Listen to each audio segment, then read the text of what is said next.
All right, Cris Carter, a good start almost seems like an understatement after what we saw last night. So are the Cavs the new kings of the East? Well, they got the king.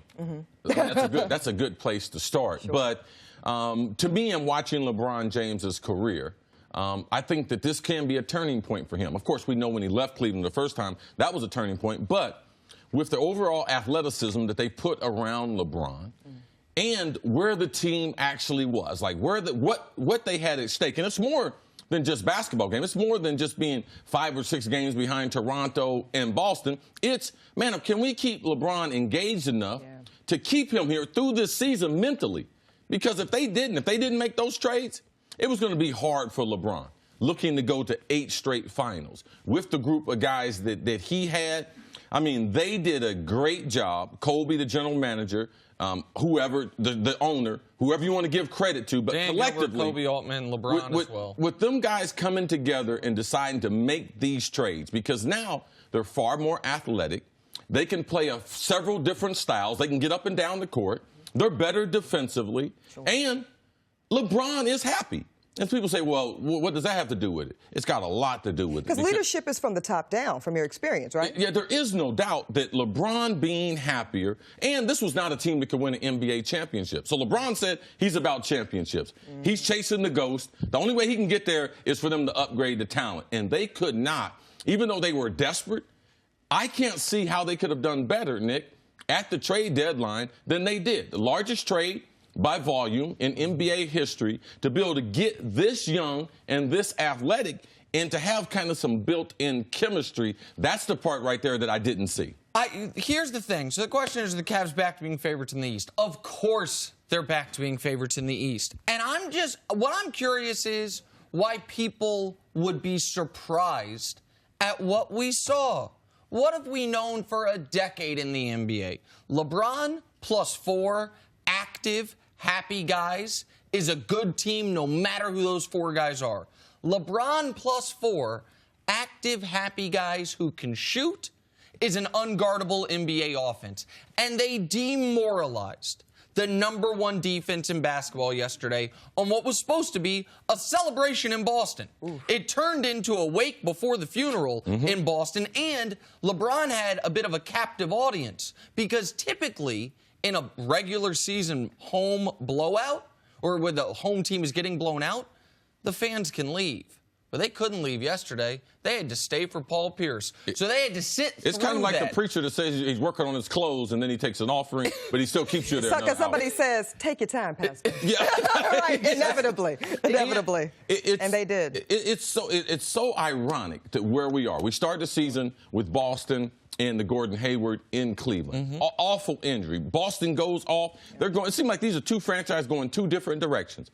And they meet up the first game after the trade, and they get embarrassed. Yeah. I mean, LeBron James' ability, and I think that, Nick, you'll have to help me on this one, his ability to adapt to new faces, I believe, add to the lore of who LeBron is. Because you have to be a brilliant basketball player to be able to orchestrate and be able to run an offense and have these guys take ownership in the offense and the defense. So I believe, too, it's the old theory. People like playing with LeBron. Now, I know Kyrie requested a trade, and we typically we haven't seen that part, and that was the part that had us a little puzzled. And Jay Crowder wasn't happy, and Isaiah Thomas weren't. Not everyone is happy playing with LeBron. Question about that. Are those exceptions to a rule that people are historically, happy? They do seem to be exceptions for guys to not be happy. But Isaiah and Jay Crowder, maybe there's a reason they weren't quite happy with LeBron, which is something CeCe can expand on later. Kyrie was happy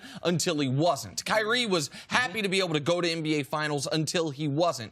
But I want to talk, you mentioned, adding to LeBron's lore, right? Yes. I want to go, everyone's going to focus on Sunday.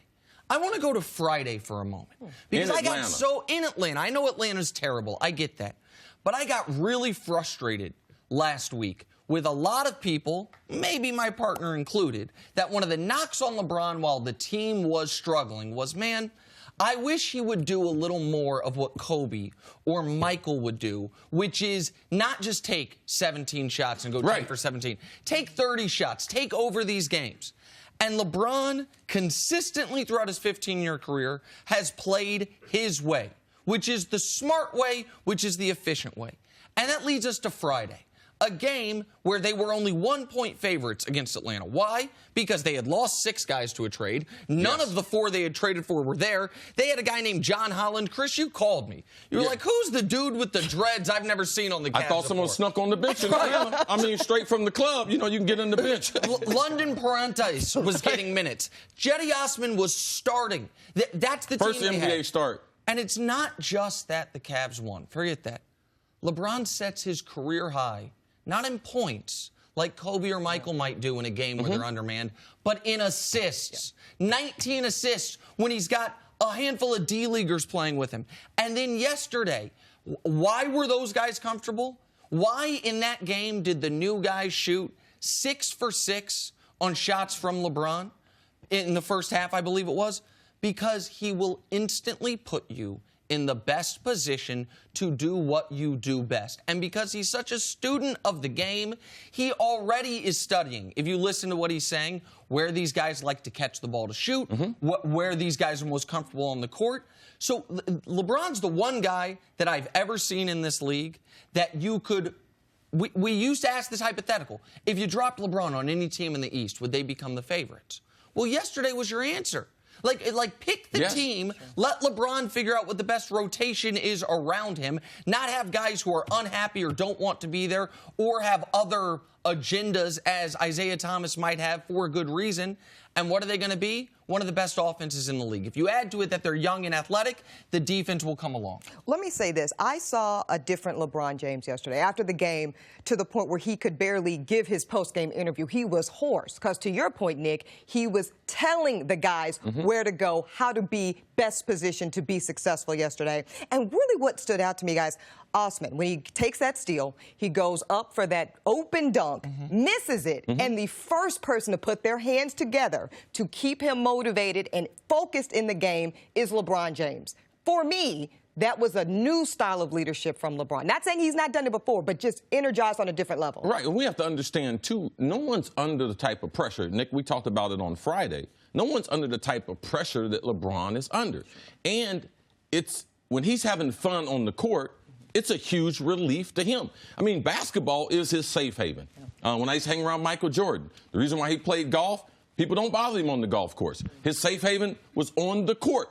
You know, so LeBron being happy and engaged, it's hard. You've been to 7 straight finals. The pressure, is he going to leave Cleveland? Trying to win with this team, trying to stay in this moment. But you could see his overall leadership. And Osman wouldn't be playing. LeBron, you know, he went to the coaching staff, said, we need to get this guy more minutes. So the overall story of the Cleveland Cavaliers will always have to do with LeBron James. What kind of leader is he going to be down the stretch? This right here is like a blood transfusion. So I expect to see the absolute best. I expect us to hear LeBron back in the MVP conversation because, to me, this is one of the greatest adjustments we have seen a star player make. When you make 4 new changes, 3 guys 25. Nance Jr. coming back to where he was born, where he was born in Ohio. He went to high school in Akron, where LeBron went to high school. His dad's name in the rafters. He said, disputed, I almost had a tear when they traded for me. So I think LeBron will be re-engaged, and it will be entertaining to watch those little things that you pointed out of his overall leadership. And whether people agree with me that LeBron's the greatest player of all time or not, everyone agrees he's one of the smartest players we've ever seen. And we now have the answer, I believe, to a question that was puzzling, which was, what happened to LeBron's game in January? Why was LeBron not playing? He wasn't hurt. He doesn't get tired. He's leading the league in minutes. We've seen no reason to believe that's something he can't handle. Why was LeBron's numbers and why? Because they could have won more in January just based on his own. If his level of play was what it had been in December and November. And I believe we have the answer. LeBron knew the team they had was broken as far as winning a championship. And if LeBron raised the tide of all boats to where in January they were around 500, maybe a game over, they might not make this major roster overhaul. He found out, I know this for a fact, he found out Wednesday afternoon that these trades were in place. They weren't set because they were potentially going to do a different trade for DeAndre Jordan. What has he done since he found out the new players are coming? 37, 10, and 15 game-winning jumper. 22, 12, and 19 career high in assists, and 24, 8, and 10 through 3 quarters last night to remind the Celtics, y'all ain't ready. That's what he's done since he knew this new team was coming, and I'm not quite certain why folks doubted that would happen. Because we didn't know the trade. We knew trades were coming, CC. We didn't know that. And now LeBron's back in the MVP discussion. I said that Thursday, America, CC threw his pin in the air, said, oh, give me a break. He's going to be back in the MVP. Do you have a cookie to give to Nick? Oh, no. I need no cookie. We'll get him one for the break. I need no cookie. I'm happy. Cookie, Nick. That's for you. I don't need nothing. I'm very happy. He'll be all right. I'm very happy. Nick Wright, people. Thanks for watching. Subscribe here to get the latest from the show. Also, be sure to check out more of the best clips from First Things First, or go watch a few segments from our other shows on FS1.